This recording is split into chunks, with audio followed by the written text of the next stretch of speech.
Good morning, YouTube. It's your girl, Mia, and I'm back, baby. We're live. Yes! Good morning, y'all. Good morning. Now, check it out. I'm here to bring the sauce of one of my favorite shows, The Handmaid's Tales, baby.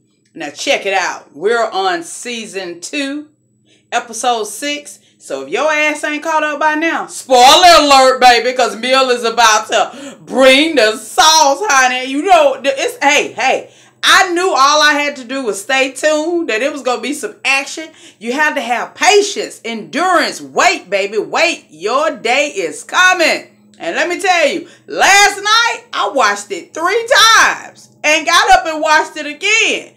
The shit was great last night. Anybody missed it? You're crazy. Tune in, episode 6, and it's entitled First Blood. Let me tell you. Here we go. It started off with my girl Alfred being released from the hospital. You know, because you got to get caught up, because I ain't going back. I'm going forward. I'm starting right here. She got released from the hospital, you know, where she was hemorrhaging and stuff like that. But she's fine now. So they taking her back to the Waterford's house. And that's her house, too. So they're taking her back. Lord have mercy. And before she left, the doctor was telling Serena Waterford, who's her boss, who's over her, whose child she's carrying, you know, who thinks is her child. She was telling her, listen, the doctor was telling her, listen, Alfred has to have a lot of rest. This baby needs harmony. She's been hemorrhaging. The baby's fine. He was like, but look, she has to have plenty of rest, and the baby needs harmony. So we don't need all that other stuff. We need harmony for the baby. But wait a minute, let me bag that up a little bit. While they was in there checking her out in the hospital, child, they got this. I need y'all to visualize. People who are not watching the show, visualize what I'm talking about. She was laying there. You know how a woman gets an ultrasound, and they have some like some doors that close like this. They close. So picture Alfred's head on this side and her body on the other side, and the doors are closing in like over her body where the baby is. So in other words, she's not allowed to see the sex of the child, the ultrasound, or none of that. She don't know nothing about the baby. She could just hear them talking. And so, honey, the doctor was telling Mrs. Waterford, it looks like your baby you have a healthy baby. Even though she was hemorrhaging a little bit, everything is going to be just fine. You know, you're going to, Mrs. Waterford, you got a healthy baby. And I'm like, listen to this shit. Listen to it. The lady is right there in the room. She can't see, but that's her child. She's carrying the child. You know, you act like she's a surrogate mother. That's not the case here. Anyway, honey, anyway. Mrs. Waterford called herself once the doctor told her that the baby needs harmony. She opens one of the doors and asks Alfred, do you want to see the ultrasound? And Alfred just looked at her like, yeah, I want to see the ultrasound. Well, they opened the doors to let her see. The doctor didn't want her to do it, but she opened the door so Alfred could see the ultrasound, and you can see the baby. It's a healthy baby. We don't know the sex of the baby just yet, but it's a healthy baby, and the baby's just bouncing around doing somersaults. So we're moving on to the next step. So Mrs. Waterford has taken Alfred home, okay? When she takes her home, they give her this, you know, everybody's around, you know, giving her this warm welcome. So she tells Alfred that from now on, instead of you going to your room to sleep, because Alfred sleep like in this secluded area, up some steps. She has to go up some steps, down the hall, where there's no mirrors, no nothing, no TV, no books, no nothing. It's not even a mattress and a box spring. It's just a mattress, and it's on the floor. Okay? On the floor. That's where she sleeps. So she told her, instead of her going to that room now, since she needs plenty of rest, you can go to my sitting area, like my sitting room, and you can go there and start resting in there now. You know, so okay, Alfred like, okay. Well, Alfred now getting a sleeping area together, you know, when it's time for her to get some rest. Well, I'm not gonna tell you everything, because it's a spoiler alert, but I'm gonna tell you the points I want to tell you. Skipping on, Alfred now getting herself together. After she ate and all that, getting herself together so that she can lay down and prepare herself for bed. Okay?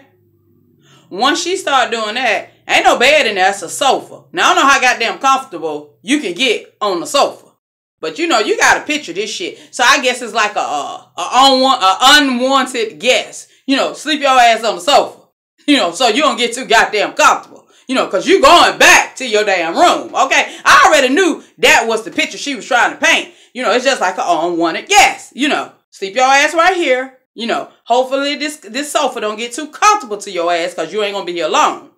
So she's, you know, doing all that, getting the sofa ready. And she's uncomfortable because she's pregnant. How can you get a pregnant woman to be comfortable on a sofa? And she's like, Alfred, is there anything I can do? And Alfred's like, no, I'm just having a hard time getting situated. You know, a hard time getting comfortable. She was like, do you remember those pillows that they used to have back in the day for the pregnant women? And Alfred was like, oh, yeah, the pregnancy pillows.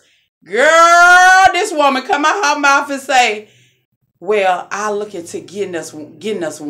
Us? Who pregnant? I'm the one pregnant, not you. Girl, when I say they play psychological games on you, and Alfred just playing the game, though. I got to give her credit. And whoever is the music director for this movie, girl, they play the most daunting music. And it just lets you know that something is about to go down. This is a great show. You should be tuned in. Great show. So she tell, I'll get us one. Huh? I'll look into getting us one. Us? Oh, Lord. Speeding it up a little bit, girl. Her husband, Fred Waterford, is in the process of building a new, huge building. I think it's called the Rachel Aaliyah Center. It's huge. It's a big old building to where they can process more women, bring in more women to do what they need to do, honey. It's huge. Huge. They putting in new everything. So he's already working on that project where the other commanders, because it's other commanders from all districts that will be there. All districts will be there across the world, coming to this meeting at this new building that they're building right now. Well, it should be ready in 2 days. So the big man that's over Fred say, I don't think this building is going to be ready. Where the seats, where the people going to sit. You're going to have all the commanders here from all the districts. Fred said, don't worry. We're going to dazzle them. Don't worry, honey. Don't worry. Boy, when I say they in there cleaning up, got all them armed guards, got all those men in there working, free labor, got them working. Doing the floors, putting up cement, doing everything to this building so that it can be elaborate, honey. So they're working on that. So while they're working on that, Alfred thinks that everything is going to be fine. Everything is going to be fine with her and Mrs. Waterford, since the doctor told her, you know, you need to, represent harmony when it comes to the baby. Because if you don't, anything can happen. Oh, child, here we go. So I already knew Alfred should take it very careful with her because I already knew this snake is going to bite. Just give her time. She told Alfred to come upstairs that she wanted her to see something. Honey, I'm leaving out some certain parts because those who haven't seen it, you got to see it. I don't want to tell you everything verbatim. I'm just picking certain points. Alfred goes upstairs to see what she's talking about. She has a full room that she has done in this house. Full wallpaper, valances, everything. Everything nice, luxury for this baby. Luxury. She said, I'm going to be a great mom. This is Mrs. Waterford telling Alfred to her. And she's carrying the child. I'm going to be a great mom. This is her room. Do you like it? And Alfred like, yeah, I like it. She playing her role. I like it. It's very nice. Well, do you think the wallpaper is overwhelming? She's like, no, it's very nice. Honey, Alfred playing that role and she playing it like no other. Okay? Well, Alfred said like she was asking like, this is my chance to go in and ask her. This is my chance. So she asked Mrs. Waterford, is it any way possible you can let me see my child, Hannah? Now, Hannah is her firstborn, where they got separated before all of this shit happened. Hannah is her firstborn child. That they got separated because I told you when they come in, everybody gets separated. So she lost her child. So she's asking this lady, is there any way you could take me to see my child? Because Miss Waterford know exactly where she is. And she told her no. That'll never happen. And you're done sleeping in the sitting room. And what you need to do is go to your room. Like she a little child. Go to your room. You're back to your room. See, I knew, don't get too comfortable with her. And she's like, she told Nick. Nick is the driver. Well, Nick is the driver for the Waterfords. Now, Nick saw her running from Mrs. Waterford because that's how upset she was. He's asked her, what's going on? He said, I asked her about my child. He said, you know, she can't do that. She said, I don't care. It's not fair. I want to see my child. And he was like, she can't do it. But he told her, don't worry. Don't worry, Alpha. We'll find a way. We will find a way. Don't get yourself upset. We will find a way. Now, this is the spoiler alert I'm about to tell those who haven't watched the show. Better catch up. Better catch up. Better catch up. Because there's some shit that happened in this one. Nick, the driver, he's already been forced into marriage with a 15-year-old. You know, because I think they knew that they liked each other. Arthur and Nick, the driver, liked each other. So they said, okay, we'll nip this shit in the bud. We'll stop this right now. So what they did was got him married off to a 15-year-old. He didn't want to marry that girl. But if you don't, they're going to kill you. You're going to end up on the wall. He don't want to end up on the wall, so he did. He went on through with it. But the baby she's carrying is not Fred Waterford's. It's not her husband's child. It's not Serena's child. It's not Fred's child. It's Nick's child.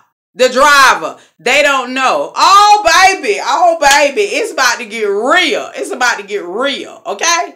If you ain't tuned into this show, you better catch up. You better catch up because I'm dropping down. I ain't waiting on nobody else to catch up. I'm starting right here because this is where the shit is about to get good. I'm starting right here.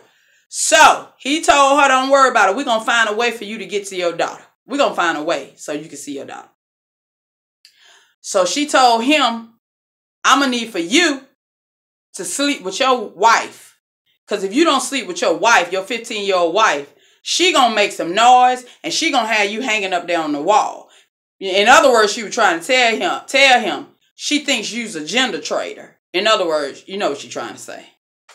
But Alfred reassured the 15-year-old that Nick is not that. He's going to make you a great father. You know how she know Nick going to be a great father? Because she carrying Nick damn child. That's how she know Nick going to be a great father. He's all up under her and she telling him back off a little bit. Back off because they don't want to draw attention to themselves of what's going on. That's his child. She telling him back off. We can't keep sneaking around. Back off. You going to need to sleep with that 15-year-old. He said, I can't do it. I can't do it. I ain't gonna be able to do it. And then he told her, it ain't fair. She said, fair? Fair? You want to talk about what's fair? It ain't fair that you gotta fuck somebody. Ooh, it went in, baby. Those ain't my words. Those from the show. You gotta watch that you gotta sleep with somebody that you don't want to.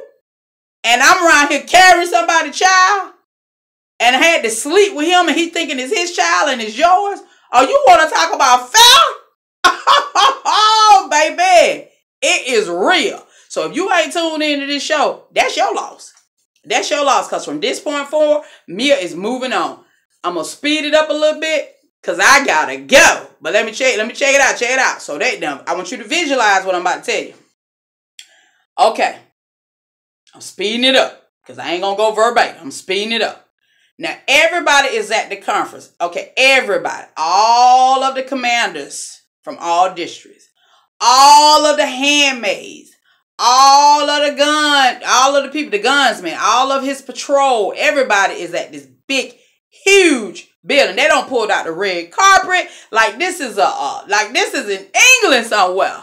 They don't did it all, baby. They come out, they jumping out limos, they doing it big. This is a big thing that they're doing because they about to unite all districts and get all the women. Oh, it's about to get real.